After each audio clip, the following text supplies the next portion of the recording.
Geçeceğim ya. Geçeceğim.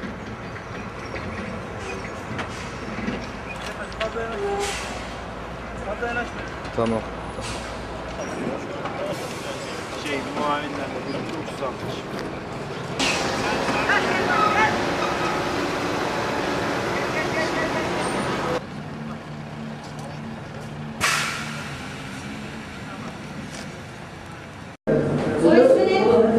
Zorlu. Nasıl oldu kaza? Olduğunu anlatamam. Olay nasıl belli değil yani.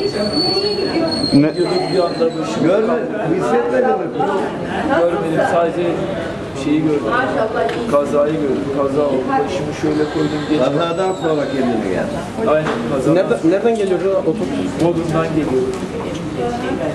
Adana'ya mı? Bodrum'dan Adana'ya, Hatay'a oradan. Hatay'a gideceğim. İsim ne senin? Hakan. Ayman. Otobüs tam dolu muydu yolcu? Otobüs doluydu. Birkaç eksik vardı ama. Arka taraflarda falan eksik vardı. Eksik oldu.